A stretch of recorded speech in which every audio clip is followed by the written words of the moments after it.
आप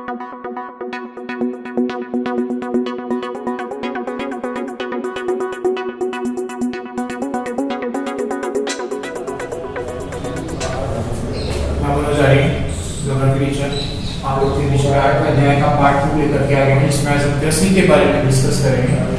कृषि एग्रीकल्चर होता क्या है? सीधे से शब्दों में कहें, फसल को या खेत को, फसल को बोने के लिए खेत को तैयार करने से लेकर के और फसल को काट के बाजार तक बेचने या घर में भरने तक की प्रक्रिया को जो है कृषि कहा जाता है।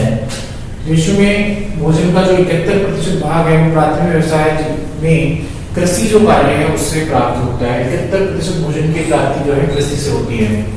बाकी अन्य जो आप देखें सी फूड वगैरह या अदर्स में होती है। अब इसमें हम पढ़ेंगे कृषि के प्रकारों के बारे में डिटेल से हम यहाँ देखेंगे। पूरा वीडियो आप लोगों की कृषि से संबंधित है पूरा। इसमें 8वें चैप्टर में आपकी जितनी भी कृषि दी गई है वो सारा आप यहाँ देखेंगे। पहला हम देखेंगे स्थानांतरित कृषि, जिसे स्थान बदल कर की जाने वाली कृषि को स्थानांतरित कृषि कहते हैं। साधारण शब्दों में साधारण सी डेफिनेशन है स्थानांतरित कृषि।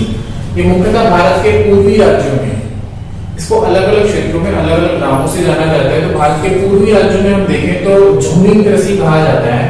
मध्य अमेरिका और मैक्सिको जो है, इन देशों में इसे मिल्पा कहा जाता है। और इंडोनेशिया में इसे लगाम कहा जाता है। इंडोनेशिया जो देश है उसमें से लगाम के नाम से, वियतनाम में इसे रे कहा जाता है। तो ये अन्य देशों में मुख्य, और भारत में ही मिल्पा है, सॉरी भारत में झूमिंग है, कुछ जनजाति द्वारा दिप्पा है, पेंडा है, चिमाता है, दजिया है। जो आपने दूसरे चैप्टर में देखा वो इन नामों से ये जाना जाता है। सीधे से शब्दों में स्थान बदल कर की जाने वाली कृषि को स्थानांतरित कृषि कहा जाता है। मुख्यतः विश्व में ये अमेज़न बेसिन, कांगो बेसिन और पूर्वी द्वीप समूह में मुख्य रूप से की जाती है स्थानांतरित कृषि। इसके बाद जो दूसरा प्रकार देखें वो है आदिम स्थायी कृषि। आदिम स्थायी नाम से क्लियर है, आदि मतलब आदि मानव जो करते थे आदि काल की तरीके से, पर ये स्थायी रूप से की जाने वाली कृषि है। स्थायी स्थानांतरित कृषि स्थायी नहीं है, अस्थायी प्रकार है, लेकिन ये आदिम रूप से की जाएगी और स्थायी की जाएगी। इसे आदिम स्थायी कृषि कहा गया। मुख्य रूप से इसमें देखो मनुष्य अपनी आवश्यकताओं की पूर्ति के लिए जब से उसने अपना निवास जो है स्थायी बना लिया, तो उसने कृषि करना भी स्थायी रूप से शुरू कर दिया। इसमें सिंचाई का भी कार्य, सिंचाई भी की जाती है। खेतों के आकार जो है वो बड़े होने लगे, छोटे और मध्यम और बड़े तीनों प्रकार के पाए जाते हैं। मुख्य रूप से इसमें हम देखें अपनी खाद्यान्न पूर्ति के लिए अन्य बेच जो बचा हुआ खाद्यान्न है या जो कृषि का जो बचा हुआ है भाग वो बेचा जाता है।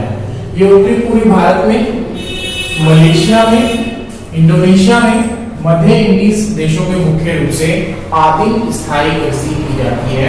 आदिम यानी कि आदिम पुरातन तरीके से जो कृषि की जाती है विभिन्न साधारण उपकरणों की सहायता से। लेकिन इसमें भी अब सुधार होने लगा है और उपकरणों का उपयोग, मशीनरी का उपयोग किया जाने लगा है। तीसरी जो कृषि आती है वो आती है जीवन निर्वाह कृषि। नाम से भी सीधा सा है, जीवन निर्वाह कृषि।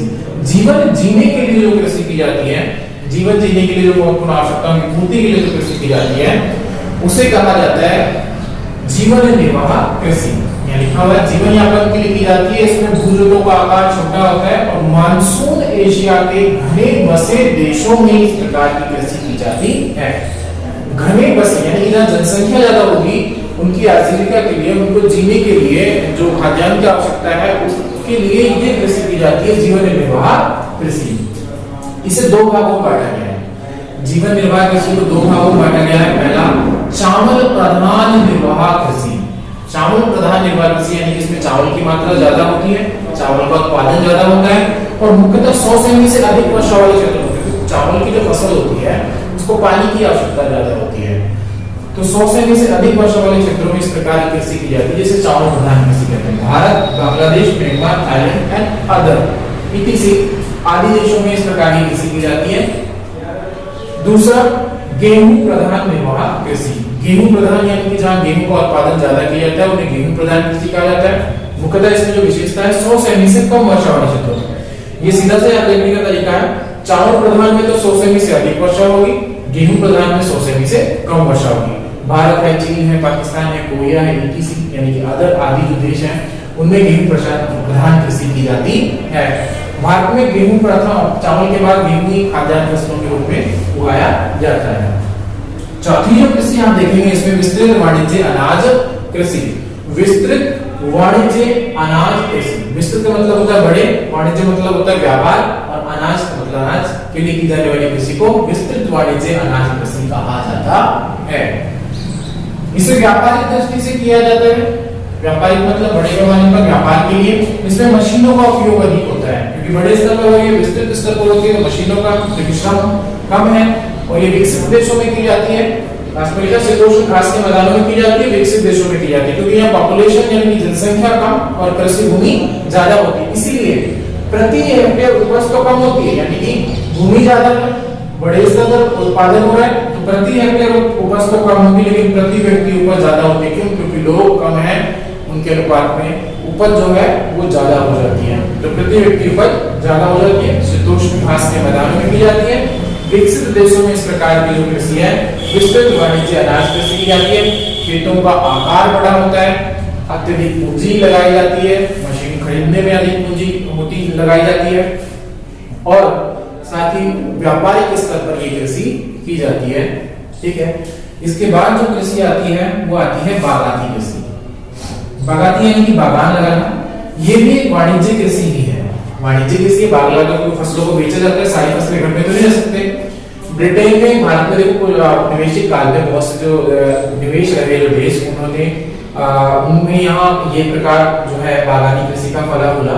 ब्रिटेन ने भारत में और श्रीलंका में चाय के बागान लगाए थे।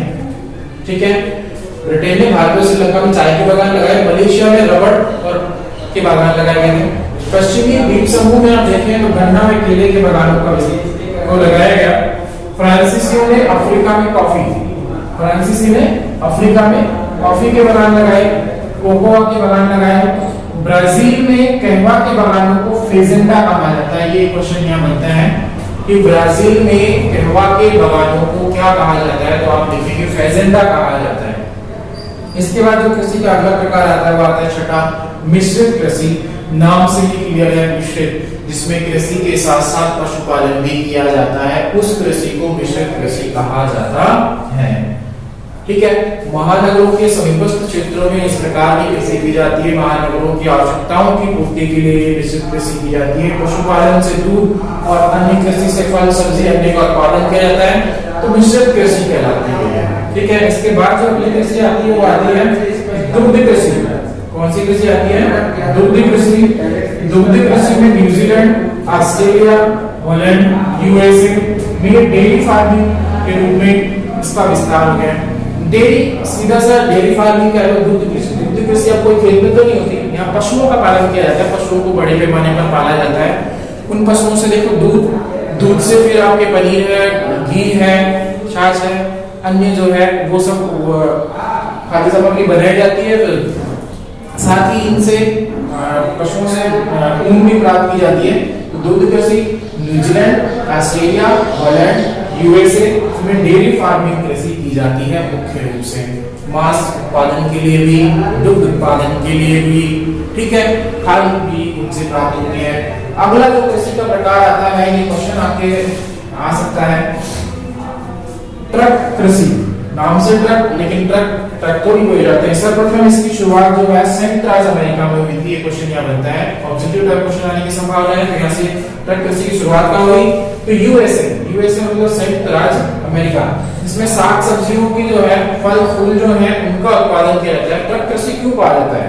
ये नगरीय क्षेत्रों के समीपस्थ भागों में की जाती है, वहां पर फसलें उगाई जाती हैं, साग सब्जी फल फूले जो है फूल जो है उत्पादन किए जाते हैं, और रातों रात ट्रकों के माध्यम से उन्हें नगरों के समीपस्थ बाजारों में पहुंचाया जाता है। इसीलिए रातों रात ट्रकों द्वारा तय की गई दूरी के आधार पर इसे कहा गया ट्रक कृषि कहा गया।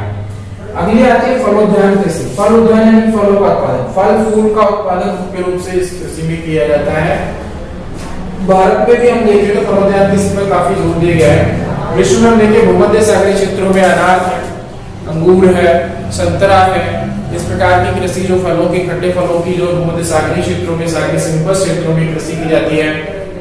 फूलों की कृषि भारत में देखें तो जैसे गुलाब है, गेंदे हैं, फूलों की कृषि मुख्य रूप से की जाती है। अगला जो इसमें आता है वो लकड़ी काटना। लकड़ी काटना प्राथमिक व्यवसाय में एक उद्योग है। कागज और फर्नीचर उद्योग इसी पर आधारित होता है, लकड़ी काटने का। मुख्य वृक्ष देखें उष्णकटिबंधीय क्षेत्रों में जो होते हैं साल, सागौन, चंदन, रोजवुड, महोगनी, ये सब वृक्ष जो है उष्णकटिबंधीय क्षेत्रों में मुख्य रूप से प्रयोग में लिए जाते हैं। कनाडा है, नॉर्वे है, फिनलैंड है, यूएसए है, या व्यापारिक स्तर पर वन लकड़ी काटने का काम किया जाता है। बट एक देश जो प्राथमिक क्रियाकलाप कार्य करके यानी कि लकड़ी और खनन के कारण विकसित देशों की श्रेणी में आया वो है कनाडा। ठीक है, लकड़ी काटने का कार्य व्यापारिक स्तर पर किया जाता है, बड़े पैमाने पर किया जाता है, खनिज उद्योग के लिए, इमारती लकड़ी के लिए, साथ ही आप पैकिंग की लकड़ी के लिए और अन्य कलाकृति जो वस्तुएं बनाने के लिए भी लकड़ी का उपयोग किया जाता है। ठीक है, तो ये आपका कृषि से संबंधित और लकड़ी काटना संबंधित रहा। लास्ट टॉपिक खनन, उसे नेक्स्ट वीडियो पार्ट 3 में मैं आपको पूरा डिटेल से समझाऊंगा। आज आपने पूरा कृषि और कृषि के प्रकार, कृषि होती क्या है, कृषि के प्रकार कौन कौन से हैं, सभी आपने यहाँ देखे। Thank you for watching and like and subscribe this video.